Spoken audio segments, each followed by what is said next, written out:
Sifat manusia Indonesia, saudara-saudara, ketika kita menyebut istilah manusia Indonesia, yang hadir di benak kita bukan hanya tubuh dan rupa yang mendiami kepulauan dari Sabang sampai Merauke, tetapi juga watak, sifat, dan jiwa yang membentuk kepribadian bangsa. Manusia Indonesia lahir dari sejarah panjang, dari pertemuan ratusan etnis, bahasa, dan budaya.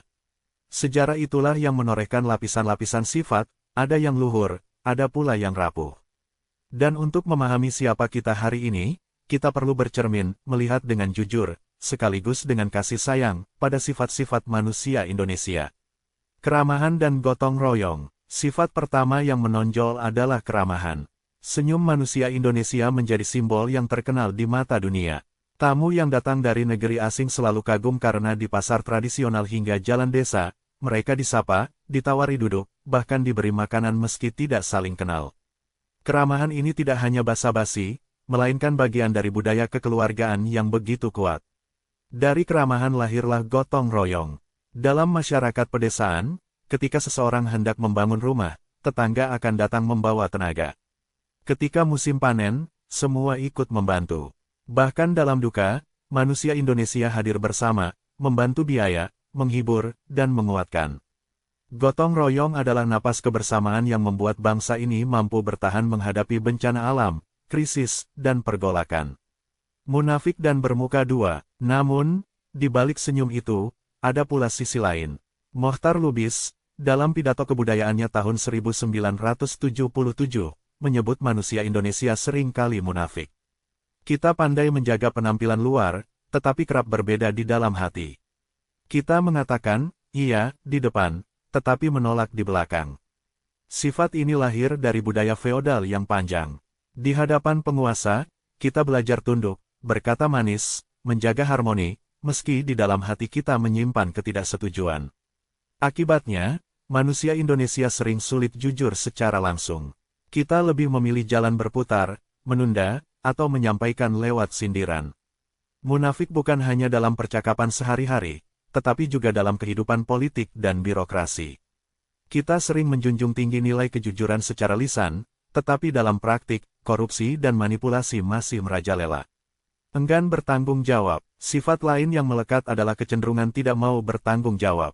Jika sesuatu gagal, kita mudah berkata, itu bukan salah saya. Kesalahan dilemparkan ke orang lain, ke sistem, atau bahkan ke nasib. Budaya, asal selamat, membuat kita enggan mengambil risiko. Banyak orang lebih suka ikut arus, daripada tampil berbeda dan menanggung konsekuensi. Padahal, tanggung jawab adalah inti kedewasaan. Ketika sebuah proyek gagal, jarang terdengar pejabat berkata, ini tanggung jawab saya. Sebaliknya, mereka sibuk mencari kambing hitam. Hal ini menular ke kehidupan sehari-hari, dari urusan rumah tangga, pekerjaan, hingga sosial. Takhayul dan mistisisme. Manusia Indonesia juga masih erat dengan takhayul dan mistisisme. Dari kota besar hingga desa terpencil, masih banyak yang percaya pada dukun, ramalan, atau benda keramat. Keyakinan ini adalah warisan budaya leluhur yang hidup berdampingan dengan agama dan ilmu pengetahuan modern. Di satu sisi, hal ini mencerminkan kekayaan spiritual bangsa. Manusia Indonesia tidak semata-mata rasional, mereka juga memberi ruang bagi yang tak terlihat, yang tak terjelaskan. Tetapi di sisi lain, ketergantungan pada takhayul sering membuat kita kurang kritis, kurang rasional, dan mudah dimanipulasi. Feodalisme dan hierarki. Sejarah panjang kerajaan dan kolonialisme melahirkan sifat feodal dalam masyarakat.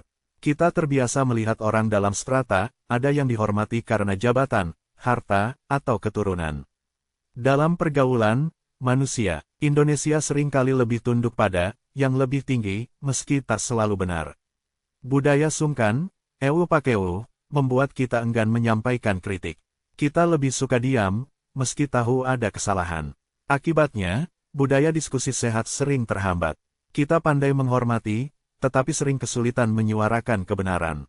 Berbakat seni dan estetika, namun, ada pula sifat indah yang tak terbantahkan, jiwa seni manusia Indonesia. Dari batik yang rumit, gamelan yang halus, tarian yang anggun, hingga sastra yang kaya metafora, semua menunjukkan kepekaan rasa yang tinggi. Manusia Indonesia mencintai keindahan. Rumah sederhana sekalipun sering dihiasi ukiran. Bahasa sehari-hari pun penuh ungkapan puitis. Jiwa seni ini membuat bangsa Indonesia lembut, peka, dan penuh imajinasi. Suka mudah terlena. Di sisi lain, manusia Indonesia juga mudah terlena. Kekayaan alam, tanah subur, dan iklim tropis membuat nenek moyang kita tidak perlu bekerja terlalu keras untuk hidup. Tanam sekali, panen berkali-kali. Hasilnya, kita terbiasa santai. Sifat ini membuat manusia Indonesia kadang kurang disiplin, kurang menghargai waktu, dan mudah menunda pekerjaan.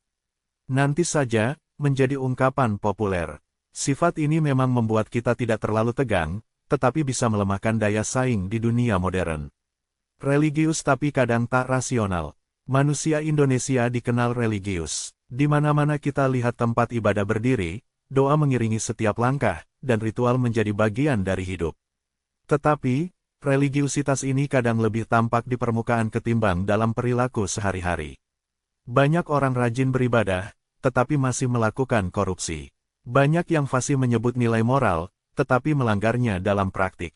Disinilah paradoks manusia Indonesia, religius di mulut, tetapi belum sepenuhnya dalam tindakan. Harapan generasi baru. Meski sifat-sifat ini penuh paradoks, kita tidak boleh berhenti pada pesimisme. Manusia Indonesia juga sedang berubah. Generasi muda tumbuh dengan pendidikan yang lebih luas, akses informasi yang terbuka, dan keberanian untuk berbeda.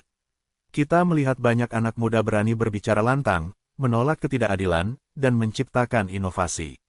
Gotong royong kini hadir dalam bentuk digital, penggalangan dana online, kampanye sosial, dan komunitas kreatif. Generasi baru manusia Indonesia mungkin masih mewarisi sifat-sifat lama, tetapi mereka juga membawa energi segar untuk memperbaiki bangsa. Penutup, cermin untuk kita. Saudara-saudara, membicarakan sifat manusia Indonesia bukanlah untuk menjatuhkan diri kita sendiri. Sebaliknya, ini adalah cermin. Dengan bercermin, kita bisa melihat kelemahan, sekaligus merawat kekuatan. Manusia Indonesia adalah mosaik paradoks, ramah tapi kadang munafik, religius tapi tak selalu jujur, berbakat seni tapi mudah terlena, cinta kebersamaan tapi takut berbeda pendapat. Namun justru dari kontradiksi itulah lahir identitas kita. Tugas kita hari ini adalah mengakui kelemahan dengan jujur, memperkuat kebaikan dengan sadar, dan membentuk manusia Indonesia yang lebih bertanggung jawab, lebih berani, dan lebih bermartabat. Dan mungkin, pada saat itulah kita benar-benar bisa berkata, inilah wajah sejati manusia Indonesia.